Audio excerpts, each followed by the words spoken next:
দর্শক আসসালামু আলাইকুম, কেমন আছেন? আশা করি অনেক বেশি ভালো আছেন। খুবই গুরুত্বপূর্ণ 10টি শব্দ নিয়ে আজকের এই ক্লাসটি আমি তৈরি করেছি এবং শব্দগুলো মুখস্থ হওয়ার পরে কীভাবে শব্দের সাথে শব্দ মিলিয়ে আমরা বাক্য তৈরি করব সেই ব্যাপারে আলোচনা করব। সো স্কিপ না করে শুরু থেকে শেষ পর্যন্ত আমার সাথে থাকবেন। দর্শক, ওয়েলকাম ব্যাক।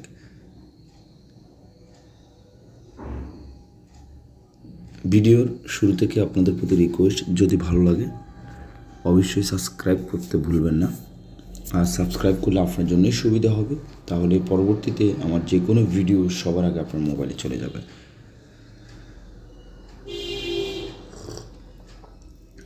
প্রথমে যে শব্দটি লিখেছি সেটি হচ্ছে ইকদের। ইকদের মানে হচ্ছে কি সম্ভব। এরপর গুরফা রুম, সুফ দেখা, তারতিব সাজানো, খাইয়াত দর্জি, বাব মানে হচ্ছে দরজা, দারিশা জানালা, কুরসি চেয়ার, তাওলা টেবিল, দুরুজ ড্রয়ার।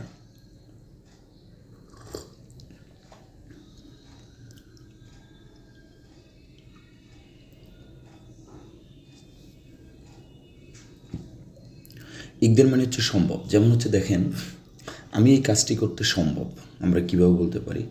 আনা ইকদের, আমি মানে কি আনা। সো আমরা পাচ্ছি এখানে আনা ইকদের, আমি সম্ভব। আনা রু, আমি যাব। যেমন হচ্ছে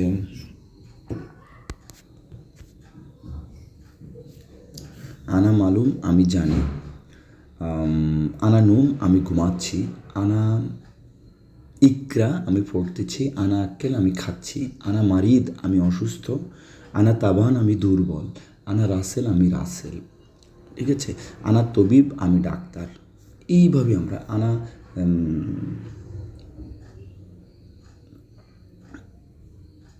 সাইয়েক, আমি ড্রাইভার। তো এইভাবে আমরা কিন্তু ছোট ছোট বাক্য তৈরি করে প্রথমত আমরা অনর্গল প্র্যাকটিস করতে পারি। এই আমি যেগুলো বলেছি, যেভাবে বলেছি, এইভাবে আপনি যদি প্র্যাকটিস করেন সেটি আপনার ইন ডেইলি লাইফে কাজে লাগবে।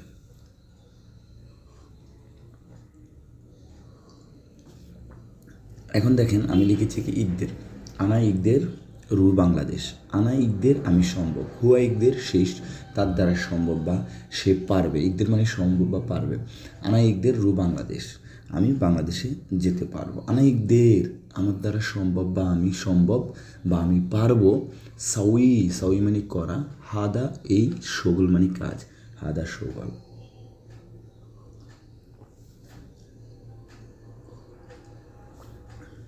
এখন এরপর লিখেছি গুরফা। গুরফা মানে কি? রুম। গুরফা মানে হচ্ছে রুম। গুরফা রুম। সুফ দেখা, তারতিব সাজানো। তাহলে গুরফা মানে রূপ। হাদা গুরফা মু ফাদি। পাদি, ফাদি মানে হচ্ছে খালি। মো মানে না, লা মানে না, মাই মানিও না, মো মানেও না। মো ফাদি হাদা গুরফা।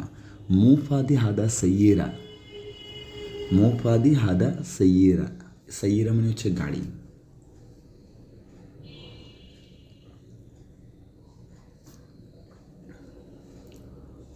যেমন হচ্ছে, আমি যদি আবার আপনাকে প্রশ্ন করি, এই রুমটি কি খালি আছে? ফাদি হাদা গ্রুপা। একটা জিনিস মনে রাখবেন, হাবোধক বাক্যটাকে যখন কথার শেষে ধাক্কা দিবেন তখন সেই বাক্যটি প্রশ্নবোধক বাক্যে রূপান্তরিত হয়ে যাবে। যেমনটা হচ্ছে দেখেন, ফাদি হাদা গ্রুপা। আমি আপনাকে বলতেছি, নর্মালি আমি আপনাকে বলতেছি যে ফাদি ফাদি হাদা গুরফা, যে এই রুমটি খালি। ফাদি হাদা গুরফা, এই রুমটি কি খালি আছে?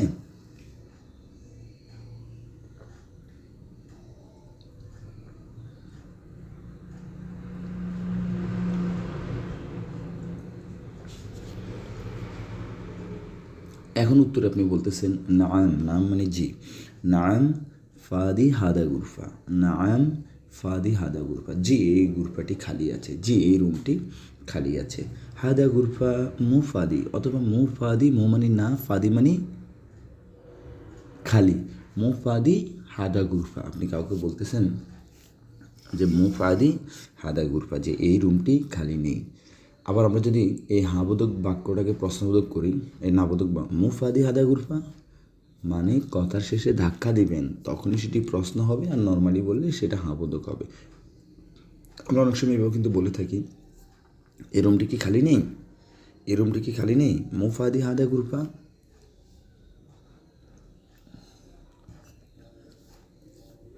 মুফাদি হাদা গুরফা, এই রুমটি কি খালি নেই? আশা করি বুঝতে পেরেছেন। এরপর সুফ মানে কি দেখা, তুমি দেখো, ইনতা সুফ, ইনতা মানে তুমি, তুমি দেখো, ইনতা সুফ, আমি দেখবো ইনশাআল্লাহ, আনা সুফ, বুকরা আনা সুফ, বুকরা মানে হচ্ছে আগামীকাল, বুকরা আনা সুফ, ইনশাআল্লাহ আমি দেখব। তারতিব মানে কি সাজানো, কোনো কিছু সাজানো অর্থে আমরা তারতিব শব্দটি ব্যবহার করব। হাদা তারতিব, এটা সাজাও, হাদা তারতিব সুরা সুরা, এটা তাড়াতাড়ি সাজাও, ঠিক আছে। সাউই তারতিব, তারতিব মানে নিয়ম অনুযায়ী বা সাজানো, সাউই মানে করা, সাউই তারতিব করো বা সাজাও। খাইয়াত মানে দর্জি।